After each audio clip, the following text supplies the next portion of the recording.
So I kicked off my Japan trip in Tokyo, the city that never really stops moving. Skyscrapers, neon lights, and people everywhere, all moving with that perfect Tokyo rhythm. Honestly, there's not much I can say about this city that hasn't already been said.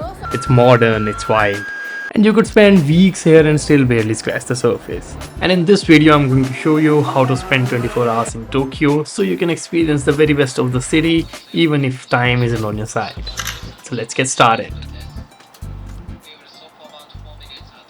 Start your trip early in the morning by visiting Tsukiji Fish Market and eat your way. The market opens up at 5 in the morning and closes at 2 in the afternoon. And this is hands down the best place to eat fresh seafood all over the Tokyo. They source their seafood fresh every single day, and you can even go there early in the morning. By early I mean like extremely early 3 a.m. type, and you can see the live tuna option as well. I started my journey with some fatty tuna and of course ice cold beer. And yeah, I love beer for breakfast. And everything is acceptable when you're in Tokyo. Then I went to try some infamous Wagyu beef. It was nice, fatty and extremely juicy and decently grilled. But personally I didn't enjoy it. It was a little too much for me and I think I like my meat cooked to the core. Next I indulged myself down in some seafood delights. And I ate some deliciously creamy oysters, some fresh eel. And then finally I felt some kind of satisfaction. Then I took a metro to Shinjuku. But why none of these words make sense? Well, don't worry because it is written in something called Japanese, which is unsurprisingly the language spoken here. Make your way to the heart of Tokyo, and when I arrived there it was noon already.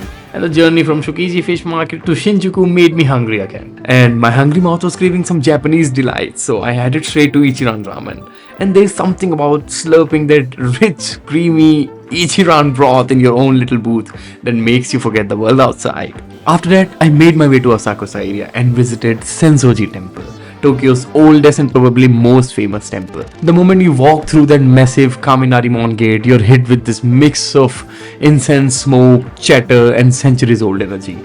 Even with the crowds, there's this calm that just settles over you. It's one of those places where everything is happening at once, yet you feel yourself slowing down. I just stood there for a while, letting it all hit me. The sounds, the smell of incense, the history, the chaos, the quiet. And honestly, I think Japan does that to you. Next, visit the infamous Shibuya crossing in the evening and enjoy the chaos.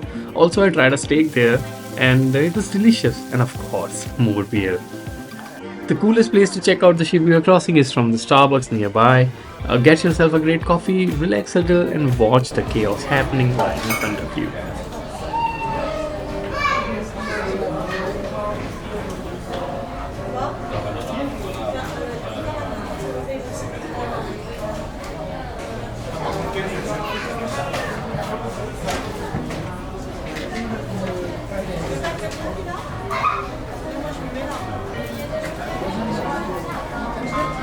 At night, I went to Golden Guy, and trust me, it is one of the coolest little antiquated pockets in Tokyo.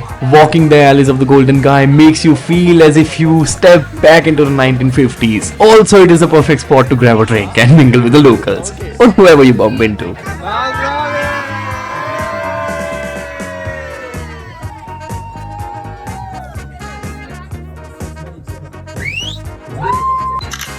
A friendly recommendation, try Omeshu. It's a popular Japanese liqueur often called as plum wine, made by steeping unripe ome fruits in a clear spirit.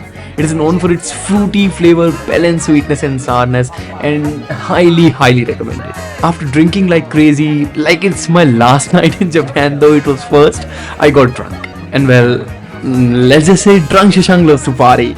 So I ended up at a club called Zero in Shinjuku. It was late October, Halloween season, and the place was wild. Everyone was in costumes, the music was loud, the whole night turned into a blur of lights, laughter and chaos, and overall it was a wild night. And that's how I ended my first day in Japan.